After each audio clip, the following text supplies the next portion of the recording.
Just one look at Harry Kane's list of honours tells you that you don't always get what you deserve in football. Despite having scored 219 goals in 331 games for Tottenham Hotspur, the two-time Premier League and one-time World Cup Golden Boot winner still hasn't won a single trophy of note within the world of football, having just seen his Spurs side beaten in another cup final by Manchester City. I fairly recently made a video taking a look at some of the finest players in world football without a single piece of silverware, but in many respects, this video sees us take a look at the exact opposite. Now, I posted a question relating to this video on Twitter the other day, and I have to say, as much as I love you all, there were some pretty rogue calls. Dani Alves, despite the number of trophies he has won, seems like a dubious shout in my eyes. Gennaro Gattuso as well makes me think that you set a pretty high bar for players. By the time I reached this monstrosity from my namesake, I had to log out of Twitter, bury my laptop at the end of the garden, and wash my eyes with bleach. To be entirely honest, you'll notice the wording in that tweet is slightly different to the wording in the title of this video, and I prefer the wording in the tweet if I'm honest with you. It just didn't fit in the YouTube title box. So, when I say CV, I'm talking about trophies and former clubs. And when I say talent, I mean, well, how good they are or were at football across the course of their careers. Here are 7 footballers with some of the most impressive CVs in relation to their talent. Martin Montoya. Martin Montoya is a great starting point for this 7 in respect of the actual title of the video on YouTube. I say that because I think he meets the definition of average better than any other player in this 7. I mean, clearly, he would look like Messi if he came along to play 7-a-side with me and my mates on a Wednesday night, and if he'd spent most of his career at Hull City, I would be hailing him as the second coming of Jesus Christ. But at the highest level, which is where he spent the vast majority of his career, I think Martin Montoya is remarkably mediocre. Born in Catalonia, Montoya was inducted into the La Masia youth ranks at the age of 8. Having earned his stripes with Barca B, he stepped up to the first team in 2011, 2 weeks after celebrating his 20th birthday. Now, Montoya's role at Barcelona as a right-back was always very well defined. He was there to serve as Dani Alves' deputy, and only when Alves was injured or rested would Montoya be trusted on the right of Pep Guardiola, Tito Villanova, Gerardo Martino, or Luis Enrique's backline. When he did so, he would typically have to do about as much defensive work as Hatem Ben Arfa over a standard 90 minutes, given Barcelona's supremacy and dominance over possession of the ball at that time.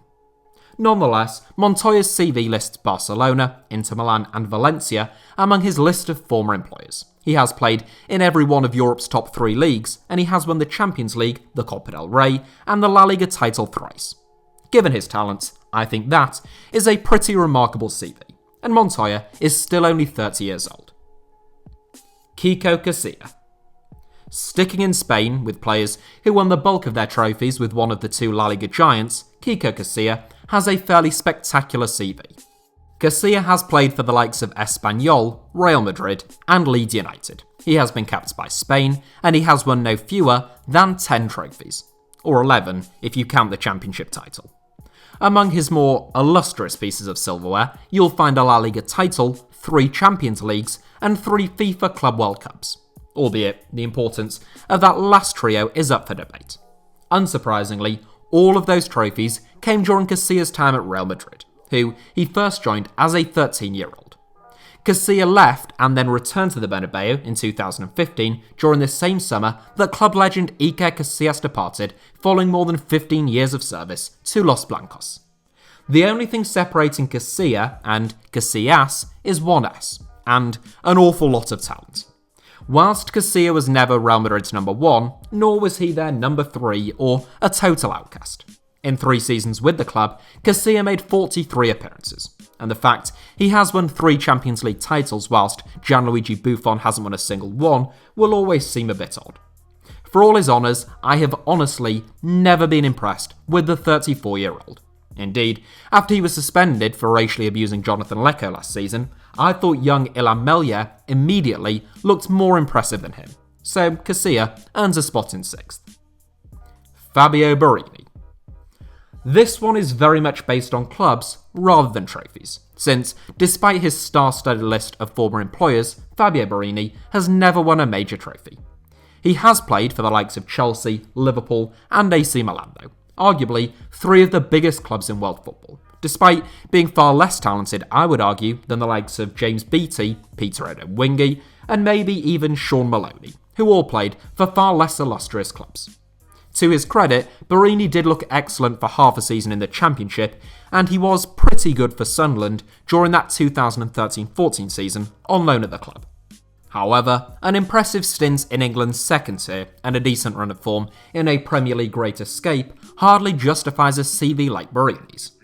Borini is also a full Italian international, having been capped in 2012 and even making the Azzurri's Euro 2012 squad, in which they reached the final. He didn't feature in Italy's run to the final, but still.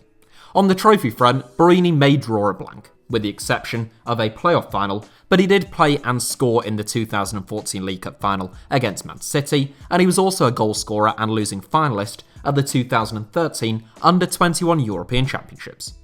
All things considered, a very impressive CV for a very mediocre footballer who is now playing in Turkey. Massimo Oddo. You could argue that this is a bit harsh, and maybe you would be right, but I think the gulf between Massimo Oddo's CV and his actual talent is enormous. That's not to say that he was a bad player, far from it, but he was someone whose finest asset was probably his versatility, and second to that, it was his stamina and work ethic that saw him spend so much time at the highest level. In fact, rather than viewing this, and a number of the inclusions in this 7, as a negative, let it be a lesson as to what you can achieve through hard work, a willingness to improve, and a slice of good fortune. Oddo certainly had all three, but he seized every one of his opportunities. Released by AC Milan in 1999, never having played for the club, he returned to the San Siro in January 2007, following 7.5 years with Napoli, Verona and Lazio. That meant that he returned just in time to win the Champions League, marking Berdwan Zenden and Harry Kewell during that final. You might think that was the most prestigious honour of Oddo's career then, but a year earlier he won the World Cup with Italy as backup to Gianluca Zambrotta, making a solitary substitute appearance against Ukraine at the finals in Germany. In total, Oddo won 7 trophies, including the Serie A title, the World Cup and the Champions League. He won 34 caps for Italy, and he played for AC Milan, Napoli, Lazio and Bayern Munich, despite being a dependable but far from spectacular fullback. Eric Maxim Choupo-Moting. Just before I start this segment, I want to stress the fact that I don't think Eric Maxim Choupo-Moting is anywhere near as bad as some of the online memes and jokes would have you believe. He is 6'3" tall, he works hard, he's got a good touch, fairly quick feet, and he can hold the ball up well. Having said all of that, the simple fact remains that he has the Michael Jordan of the agent world representing him. Choupo-Moting is represented by the Rogon agency, whose clients also include the likes of Joe Linton and Nico Schultz. I shall say no more. I think a lot of English football fans suspect Choupo-Moting is a bit younger than he actually is. The Hamburg-born Cameroon international made his Bundesliga debut all the way back in 2007, and he's now aged 32. Of course, he spent the 2017-18 season at Stoke City, where he only managed 5 goals and was relegated from the Premier League, hence why his subsequent moves have raised 1 or 2 eyebrows here in England. The former Schalke star currently plays for Bayern Munich, where he has already added a Club World Cup to his trophy cabinet and will soon add a Bundesliga title in addition. Prior to that, Choupo-Moting spent 2 seasons with Paris Saint-Germain, where he scored 9 goals in 51 games and made one of the misses of the century, but more importantly, he also won 4 trophies and reached a Champions League final.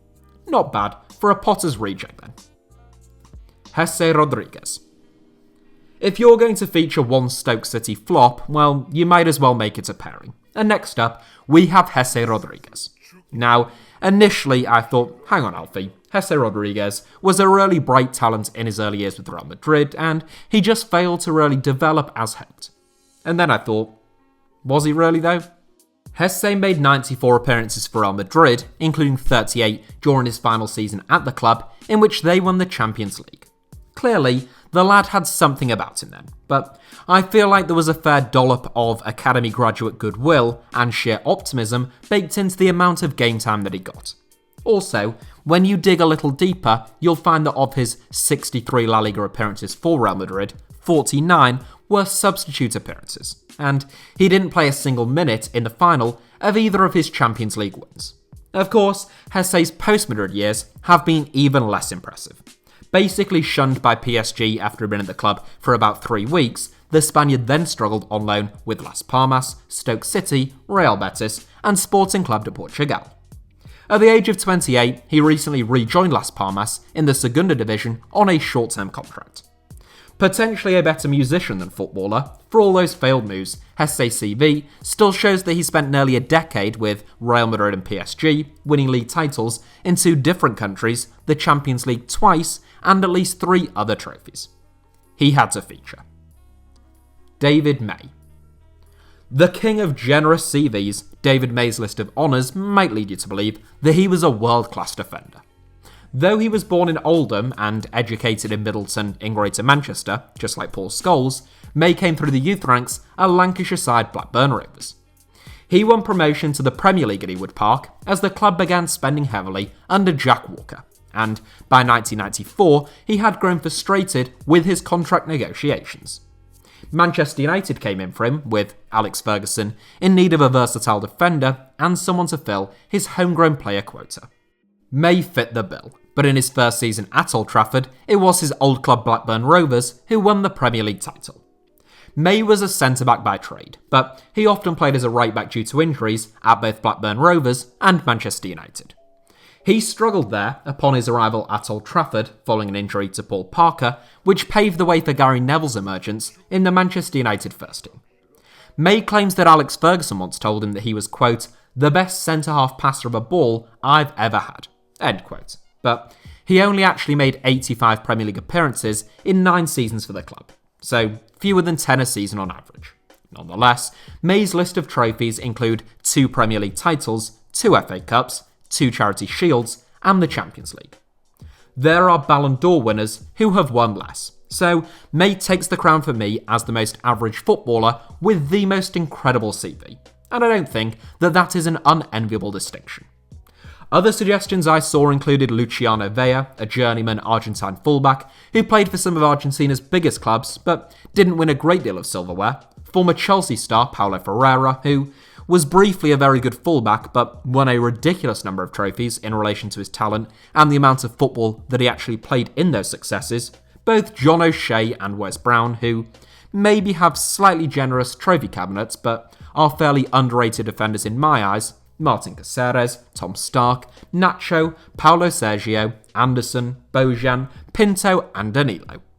Thank you all as ever anyway for watching. Please do hit the like button if you enjoyed today's video, it means a lot. Let me know your thoughts down below in the comments, and make sure to subscribe and turn on notifications by hitting the little bell icon that turns notifications on if you haven't already. And you can also find me on social media, on Twitter or Instagram by the username at HITC Sevens, should you wish to do so.